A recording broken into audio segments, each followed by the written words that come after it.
ইন্নাদ-দীনা ইনদাল্লাহিল ইসলাম।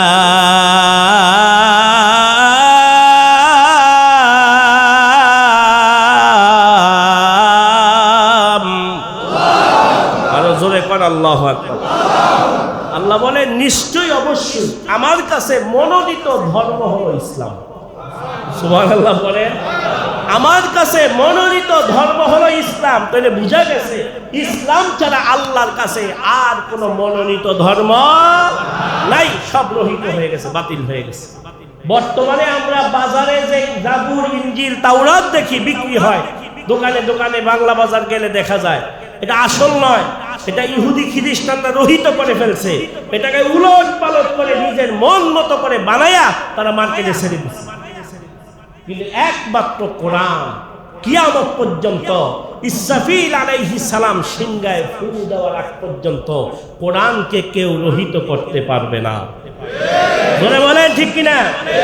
আল্লাহ তাআলা এক আয়াতের মধ্যে বলেন, ইন্না নাহনু নাযালনা যিকরা ওয়া ইন্না লাহু লাহাফিজুন।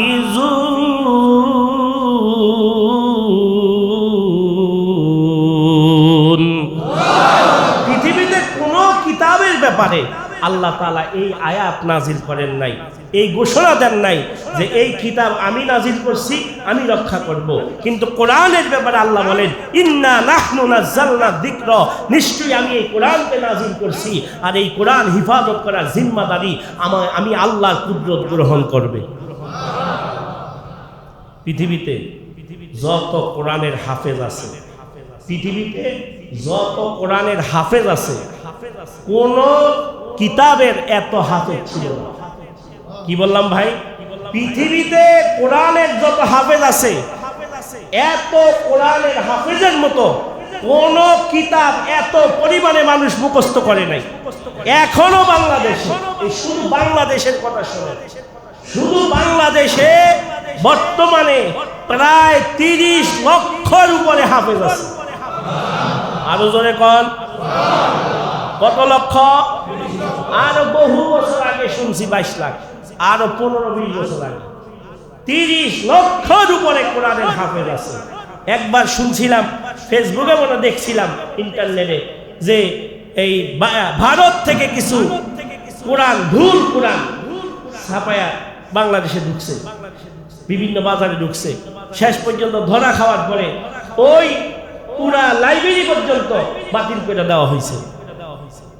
কারণ আল্লাহ তাআলা বলেন, পৃথিবীতে যত কিতাব আমি আল্লাহ নাজিল করছি, একমাত্র কোরআনের জিম্মাদারি কিয়ামত পর্যন্ত আমি আল্লাহ নিজে নিছি। আর এটা মুখস্থ করা আমি আল্লাহ তাআলা উম্মতের উপরে সহজ করে দিছি। যদি সহজ আল্লাহ না করতেন, তাহলে একটা 5 বছর 7 বছরের বাচ্চা, যেই বাচ্চাটা কথা বলা শিখে নাই, যেই বাচ্চাটা 2-2.5 বছর 3 বছর পর্যন্ত মায়ের দুধ খাইলো, এই দুধ খাওয়া বাচ্চা এখনো দুধের গন্ধ মুখ থেকে যায় নাই, ওই বাচ্চা পুরা 30 পারা কোরআন মুখস্থ করে সিনায় ধারণ করার ক্ষমতা আল্লাহ না দিলে কখনো সম্ভব ছিল না। বুঝেন? কখনো এই কথাগুলি ভাবেন? কখনো ভাবছেন এই কথাগুলি কিভাবে সম্ভব? সারা বাংলাদেশে আমরা ওয়াজ মাহফিল করি, কত বড় বড় সম্মেলনে যাই, হঠাৎ করে একটা হুজুর 10 জনের পাগড়ি দেওয়ান লাগবো, 15 জনের পাগড়ি দিতে হইব, 7 জনের পাগড়ি দিতে হইব। জামালপুরে গেছি, শহরে জামালপুর সদরে, এক 7 বছরের বাচ্চাই না আমার কাছে কোলে দিয়া দিছে, হুজুর এইটাও পাগড়ি লইব। আরে সুবহানাল্লাহ, আসতে কইলেন নাকি? 7 বছরের বাচ্চা কোলে দিয়া বলে এইটাও পাগড়ি। এটা কি? কিসের পাগড়ি? 30 পারা কোরআনের হাফেজ। আমার এক বন্ধু মাহমুদুল হাসান, মিরপুর তার মসজিদ মাদ্রাসা, বড় মাপের আলেম বুজুর্গ, ওনার 7 বছরের মেয়ে নাম মাইমুনা। এই মাইমুনা, সেও এই বাচ্চা মেয়েটাও 30 পারা কোরআনের হাফেজ হবে। সুবহানাল্লাহ, জুড়ে পড়ে। কিভাবে সম্ভব? কিভাবে সম্ভব? কিভাবে সম্ভব? কত বয় বৃদ্ধ মানুষ 60-70 বছর আলিফ বাড়া ঠিক মতো পড়তে পারে। আচ্ছা জোরে কর না। আমাদের এই কালীগঞ্জ বাজার সেন্ট্রাল মসজিদে আমরা বয়স্কদের শিক্ষার ব্যবস্থা করছিলাম, প্রায় 100, 150, 200 পর্যন্ত হয়ে যায়, আবার অনেকে পালায় যায়। আমি একজনের জিগাইলাম, নাম কইলাম না, এখানে আছে। আমি বললাম আপনি সাইডা দিলেন কে? হুজুর আমার মাথায় ধরে না, আমি কইতে পারি না, আমার উচ্চারণগুলি আসে না, আইন হা কফ এগুলো আমি বলতে পারি না।